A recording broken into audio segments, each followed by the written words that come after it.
Hey guys, JoINrbs here with my second starting ship review from Faster Than Light. Today we're going to be talking about the 27th best ship in the game, which unfortunately means the second worst. And in my opinion, that is the Stealth C. I just got done talking about how much I hated the Stealth B. The Stealth C is actually my favorite ship in the game to play. I absolutely love this ship, and oh my god, it is not good. It is just not a very good ship. Keep in mind that I'm looking at this from the perspective of hard difficulty, no pause, win streaking. So a ship that can die in awkward ways is really bad because we'll break the win streak. And a ship which has a lot of complicated micro and maximization and stuff is going to get artificially lowered in the rankings a little bit because I'm not pausing, so I don't have time to do everything perfectly all the time. The Stealth C shares some things in common with the Stealth B. It has a similar shape, it doesn't have shields, and that's about where the similarities end.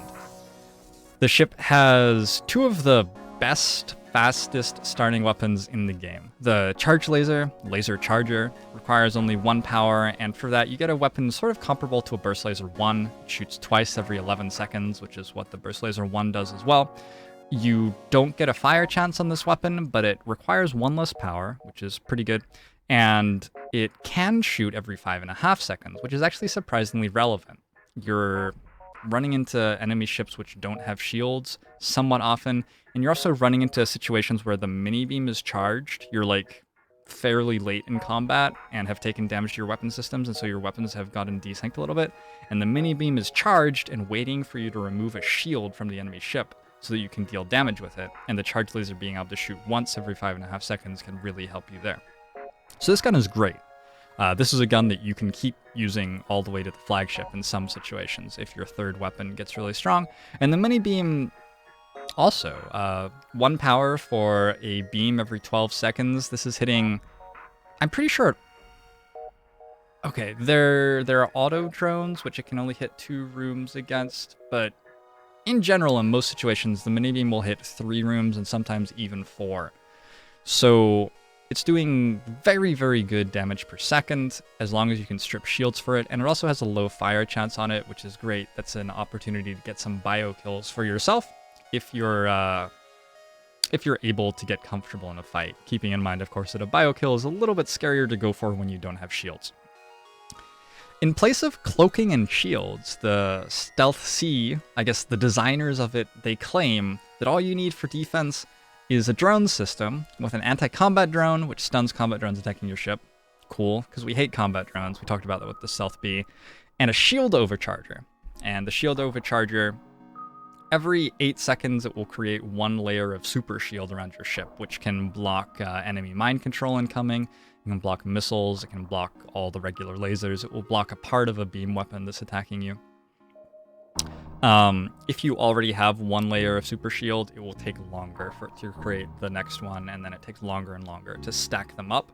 But in practice, that's not really an issue because the super shield gets removed first out of all of your shields, so you're not going to be very often stacking lots of layers of super shield with the shield overcharger. Shield overcharger is pretty good.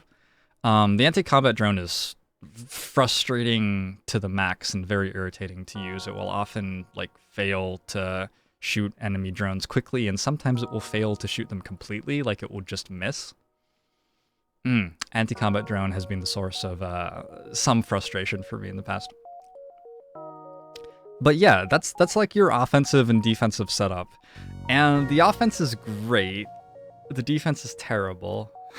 We also have long-range scanners, which is nice. A lot of the time stealth ships feel like, long-range scanners are really, really good. Let's see how much value we can actually get out of them. But often you're not able to get enough value out of long-range scanners and these starting weapons to make the Stealth C into a functional and winning ship. Without consumables, this ship, by my evaluation, costs 785 scrap to take out of the shop, which is actually 27th. That's a very, very low price ship, so it's not like we didn't buy our shield system and then we spent it on a trillion different things. This is a pretty cheap ship. And even with consumables, because we do start with a lot of drone parts, it's at 961 scrap, which is 22nd. Let's take a look at it, actually, in-game. We start with a rock, slug, and human crew, and I would argue... Okay, we don't want the human to be the pilot. That's just silly. The slug and rock are among the best pilots in the game.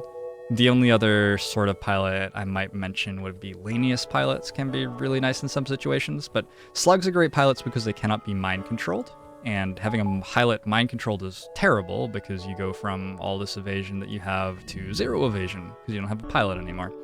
So you don't want your pilot to be able to be mind-controlled. Rocks also make great pilots because they're immune to fire, so if a fire is set in piloting, they can just stand there jumping on it and then repair your piloting. And they have 150 hit points, so if your piloting gets boarded, you can just like weather the storm for quite a while and keep your piloting online. You can even like vent it and have the boarders run away, and the rock will just have enough HP to, you know, survive that vent for a very long time until the boarders are gone and you can just get the oxygen back in the room again. I tend to like having the rock on piloting on this ship over the slug. One reason for that is that mind control becomes a bigger issue later in the game, and this is a ship which we are very concerned about dying with early in the game. Another reason is that I want these guys back here to be flexible, to run around to vital systems to repair them very quickly. So my human's running over to weapons, we're going to repair weapons. This is a ship where one weapons power makes a large difference because our weapons cost 1 power each to power, and they're very, very good. So if we take a damage on a weapon system, we want to be able to respond to it very quickly to repair it. I think you can actually argue for going like this. And actually pulling everybody to weapons if you need to repair really, really quickly. So yeah, there are probably 2 ways to set your crew up. One of them is this. You have a human on weapons so that you can get faster weapons experience, so you start getting level 1 weapons in like sector 2 or 3 and get your weapons firing a little bit quicker.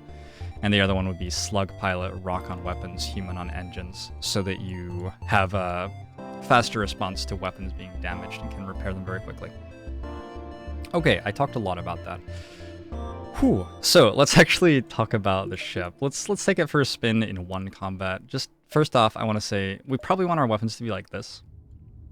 And I say probably because it changes all the time. This is a ship which is very difficult to micro correctly. The weapon which is in the second position is going to be the one that goes down first if we take damage. So if we're up against a combat drone or something like that, we probably want to protect the charge laser. Because keep in mind that the mini beam doesn't do anything unless the charge laser strips the shield off the enemy ship first. On the other hand, if we're up against, say, a burst laser 1, the burst laser 1 is going to fire, and then we're going to fire our charge laser before the burst laser 1 has time to hit our ship. But it will hit our ship before the mini beam gets to finish firing. So in that situation, we probably want the charge laser here so that the charge laser can fire, and if we take damage to our weapon systems, the mini beam still gets to shoot. However, after the first time we shoot into combat, we probably then want to flip the charge laser to here. As damage gets a little bit more hectic, the charge laser is the more important one to have online in general. It's like, microing the weapon system is very complicated on this ship. Let's head to a fight, and we can just like show the basic fight pattern. It changes depending on if they have drones or something. This is a pretty normal enemy ship. We want to put the shield drone up straight away. A really interesting micro trick you can do is the shield from the shield drone can block a missile, right? Once we have a shield system on this ship, we'll have regular shields as well. So when we look at this enemy loadout, they have a heavy laser which shoots at 9 seconds and a missile launcher which shoots, I think it's either at 9 or 11 seconds, depending on which missile launcher it is exactly, 9 or 10 seconds, something like that. But the heavy laser is going to hit us first, and the heavy laser is going to hit us in about 10 seconds. So what you can do is put the shield drone on at 2.5 seconds into the fight. The shield overcharge won't be up until after the heavy laser gets absorbed by the regular shield, and then the overcharge will block the missile. But we don't have regular shields yet, so we just want to block the heavy laser anyway. So we turn our shield drone on straight away. Hey, there's our rock getting slapped by a boarder. That's what rocks are good for. We're gonna fire our charge laser, fire our mini beam. At this point, I think it's fine to do this. That's sort of dumb. Our rock was unfairly beaten up there because I dropped a bunch of health from him on the first jump. And at this point, we have won the fight. Oh god, I didn't save positions either. I'm just gonna finish killing the enemy ship. Note that we do have the option of going for a bio kill here when the enemy ship has its weapons down. If we see that the enemy crew is putting out fires, we can just chill out and wait for those fires to spread. But in this case, we just kill them with the mini beam. That's cool. We get some scrap. Awesome. Fun. That was a pretty nice, straightforward, easy stealthy fight. But you may have noticed that they missed with a missile in there. If that missile had hit our weapons, we would have been pulling people to repair it and stuff. We also obviously had the Mantis border, which we had to deal with. With a clone bay, rather than like waiting a very long time for your crew to regain their health, generally what you want to do is just vent them. We call this a medical airlock. And respawn them. They'll respawn with slightly lower experience, but they will be on full health again, so that, you know, in the next fight they're ready to go. So that's a basic starting fight with the Stealth C. And we can make it out of Sector 1 fairly regularly with this ship. I'm not going to try to show you combat against a drone, but I will say that if you deploy the anti-drone, it will fairly rapidly make the enemy drone spin out, and then there's a chance of having that enemy drone explode entirely, in which case it's gone for a little while, or it will just spin out and then start again.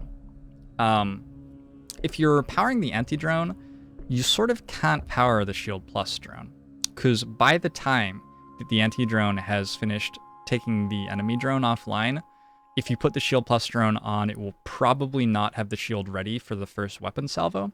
And also, there's a decent chance that the enemy drone will keep attacking. You don't find out if the enemy drone blows up or not fast enough to like then put the shield drone online. It takes a little while for it to spin before you see if it explodes or not.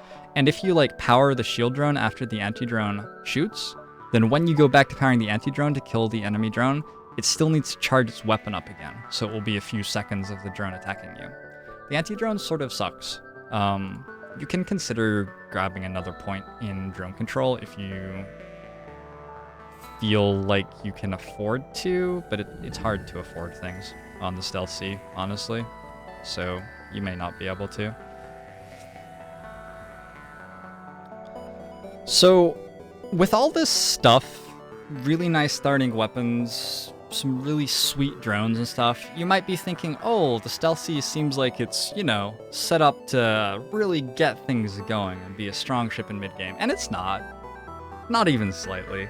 I eyeballed this at 670 scrap to get it stable in mid-game, which is the highest cost of any ship in the entire game.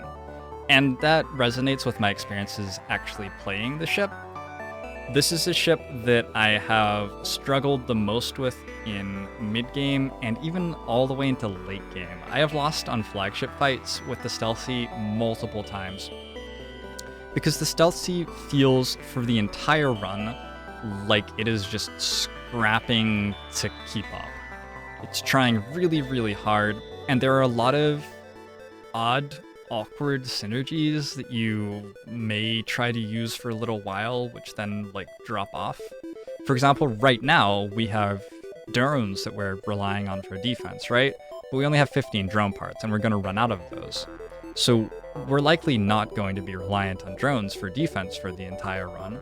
And even if we pick up a like defense 1 drone, that's not a good replacement for a shield system, and we're going to run out of drone parts if we lean on it all the time. And it's conflicting with the drone parts we want to use for hacking, one of the best systems, if not the best system in the game. There are so many things which are extremely awkward about building the Stealth C toward mid-game. This is true to a lesser extent of all ships which start with drone controls, I think, because you are reliant on this consumable to use one of your big starting systems, and then the consumable will run out.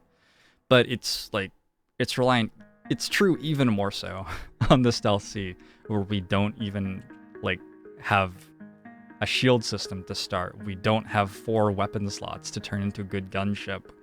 We're, you know, going to struggle to make a crew teleporter work if we're going to do that. So like what does this even want to grow up to be is a question that's sort of hard to answer, and it's difficult to solve, and in my experience it ends up being quite different on every single run of the ship. That's why I love the ship so much. I lose on the ship a whole lot, but man, do I enjoy doing it. Alright, so general Sector 1, Sector 2-ish strategy on the Stealth Sea. I would highly recommend getting another point in weapons, just straight off. You're likely to take a point of damage to your weapon system at some point. It's relatively cheap, 25 scrap, and it's very impactful because of how valuable your weapons are. And you're extremely likely to pick up another weapon that you want to add to your weapon systems by like Sector 3. So you're probably going to be using that scrap to actually power another weapon pretty shortly. If you're doing really well on scrap, or think that you won't be able to buy shields for a little while for some reason, you might want to invest another point in drone control. We've talked about how that lets you power both drones at the same time. It also gives you a buffer point on your shield drone, which can be really important for longer fights. Having your drone system get taken down by the first enemy salvo can result in you taking a lot more damage than you otherwise would. Other than that, the ship mostly gets to just save up for a shield system, which is the reason that I rate it more highly than the Stealth B, where the Stealth B has like level 3 cloaking that it wants to spend money on, and that's really expensive, and then it also has to worry about getting a really good weapon and stuff. Stealth C can like hang with ships in Sector 4 with a shield system and another weapon and do okay-ish, but you're also going to want to pick up like cloaking, ideally hacking. You're going to want a nice third weapon, and you may want to do something with your drone system. Combat drones, if you can find a drone recovery arm, can be very, very powerful. If you have hacking to remove enemy shields, you can even go beam drones for DPS if you have a drone recovery arm. And if you don't get a drone recovery arm, you probably want to switch the drone system into a defense drone that you can deploy just in fights where missiles are going to be a big concern. That coupled with the Shield Plus drone gives you a pretty impressive increase in defensive strength for the ship. This is a ship that can stay alive against a flagship for quite a while sometimes and try to kill it with very awkward weapon loadouts.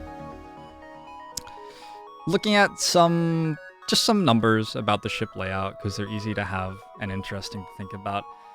The Stealth Sea is tied for the fewest rooms of any ship in the game, tied with the NGB, another fairly poor ship. It's very claustrophobic. It doesn't have a lot of rooms that boarders can land in, which don't matter. And if you look at its venting, which is actually like, it has a very low average vent distance, and it has very nice vents.